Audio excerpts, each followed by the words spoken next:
The Galactic Council chamber had seen countless wars, treaties, and crises, but never silence like this. Not since the founding of the Galactic Compact had so many eyes turned toward a single holographic feed, and not since its creation had so many hearts trembled at the name of one species, humanity. For years, the Council had dismissed human protests as noise. Their colonies were attacked, their trade convoys raided by sanctioned mercenaries, and their diplomats ignored. The Council believed the Terrans were too fractured, too emotional, too small a voice in a vast and ancient galaxy to matter. They were wrong. It began with the massacre at Kepler Reach. A human colony, home to 200,000 souls, wiped from existence under the pretense of planetary cleansing. The Council called it a regrettable administrative error. Humanity called it something else, casus belli. When the retaliation came, it was not loud. It was clinical, precise, and terrifyingly efficient. One by one, communication nodes across the Orion arm went dark. Merchant fleets vanished mid-jump. Orbital defense grids reported unidentified energy spikes before going offline entirely. No one saw the human fleets arrive, they simply appeared, as if the void itself had turned against the Council. The first world to fall was Dravok Prime, the homeworld of the race that ordered the Kepler Purge. Its orbital ring shattered in moments. Surface cities turned to molten glass under tungsten rain. But what chilled the galaxy most wasn't the destruction, it was the message transmitted afterward: justice, not revenge. This is restraint. The Council convened in emergency session. Ambassadors shouted across the chamber, demanding explanations, proof, mercy. But every intercepted transmission confirmed the same: the humans weren't acting out of rage. They were following a doctrine. Strategic. Cold. Logical. It was vengeance shaped into science. Within a week, human fleets appeared in 10 systems simultaneously. Centuries of galactic naval doctrine were undone overnight. The humans used quantum-linked targeting arrays, adaptive AI combat algorithms, and autonomous drone fleets so advanced that the Council's top tacticians couldn't even predict their patterns. The Vocal Dominion sent their elite war armada to intercept them. It lasted 6 minutes. Survivors reported seeing their own ships turned against them, commandeered remotely before they could even fire. The humans left no occupation forces, no banners, only silence and wreckage. When the Council demanded they stop, Earth replied through a single transmission: "You called us barbarians. You burned our worlds. Now you will learn what barbarians do when cornered." The humans didn't just attack military targets. They struck where it hurt most: data vaults, power grids, logistics chains. Galactic economies that had stood for 1,000 years collapsed in days. Trade hubs turned to ghost ports as human cyber warfare units crippled entire sectors, and yet, amidst all the devastation, the humans never targeted civilians. Every strike was surgical. Every casualty was a soldier, a politician, or a profiteer who signed off on the Kepler massacre. It wasn't rage, it was judgment. And that terrified the Council more than annihilation ever could. Rumors spread that the humans had unearthed ancient precursors' technology, that they had bound AI gods to their will. Others whispered that they had simply evolved, driven by pain, unified by loss, perfected through necessity. Whatever the truth, the results spoke for themselves. Humanity had become something beyond vengeance. The Galactic Council finally summoned the Terran envoy to negotiate. When the human representative arrived, she came alone, walking into the chamber with quiet confidence. No guards. No fleet in orbit. Just one woman carrying a data shard. She placed it on the Council table and spoke, voice calm, eyes cold. "This contains every system, every colony, every name tied to Kepler Reach. Those who surrender now will live.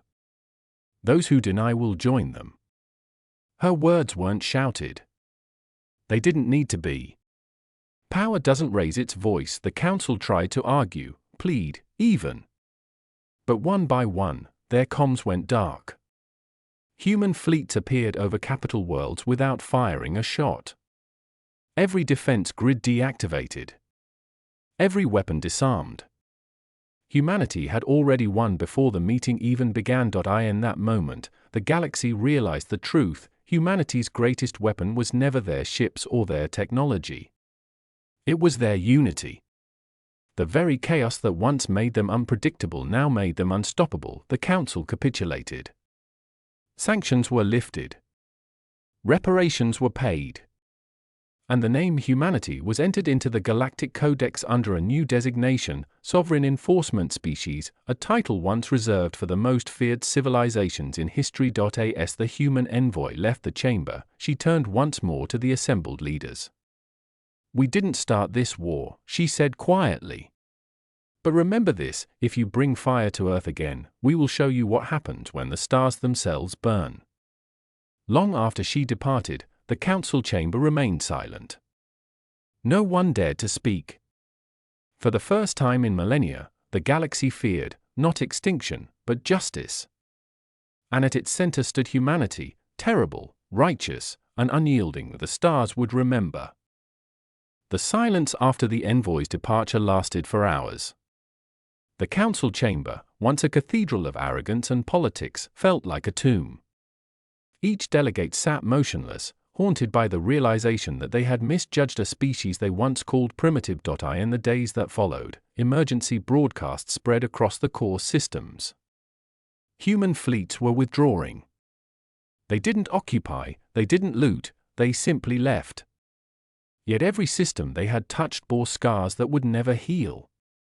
Whole empires were now shadows of themselves. Some called it mercy. Others called it humiliation. To the council, it was worse than death, being allowed to live under the reminder that they had been weighed, measured, and found wanting. Across the galaxy, whispers spread. Miners on the edge of the Perseus Veil spoke of human relief convoys helping refugees the council had abandoned. Former slave worlds raised Terran flags, not out of fear, but gratitude.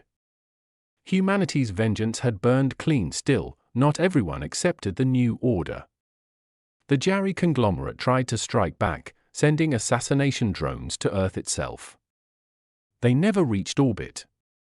Human defense systems didn't destroy them, they simply erased them from every sensor, as if reality itself refused to acknowledge their existence. When the conglomerate's leadership demanded an explanation, Earth replied with a single data burst: "We saw you coming 3 days before you launched." The council scientists studied the message in horror. The humans had mastered predictive AI warfare so advanced that it bordered on clairvoyance. Entire strategies could be unraveled before they began. They hadn't just won militarily, they had broken the very concept of surprise. Meanwhile, the Terran Republic announced a galactic doctrine of neutrality. "We will not rule," said their prime minister, "but we will remember." Every word sent ripples through the void. To many, it sounded like peace. To others, it sounded like a warning. The Vorkal Dominion, once the galaxy's strongest military power, fractured under its own shame.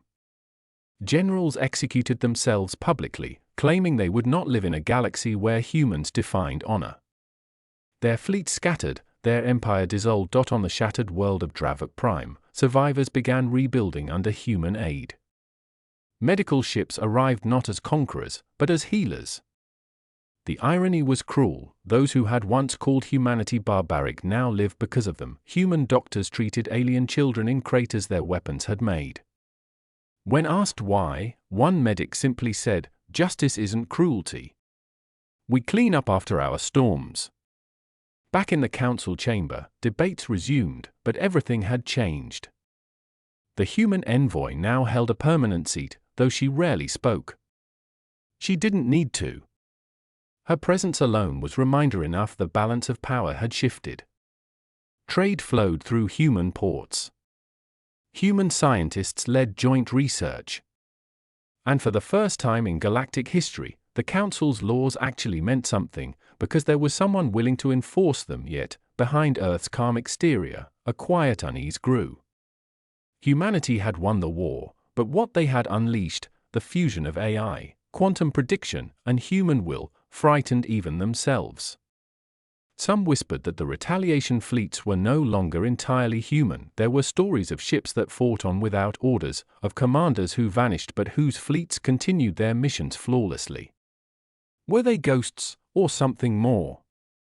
No one knew, and Earth didn't explain. Decades passed. The scars of war faded, but the legends did not. Children across the stars learned a new warning: never provoke a Terran.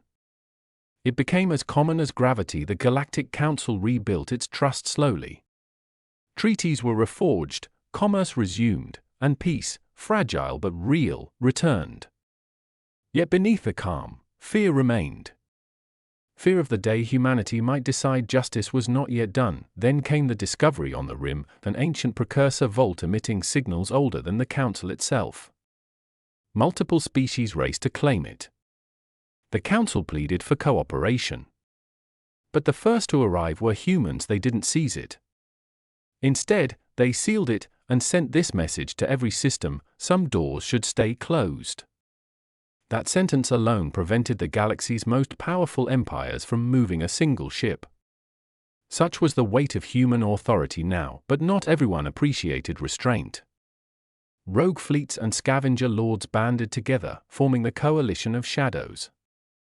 They believed humanity had become the new tyrant and vowed to overthrow them. When their armada entered human space, they were met not by fleets, but by silence. Every ship's system shut down mid-flight. Engines froze. Weapons locked.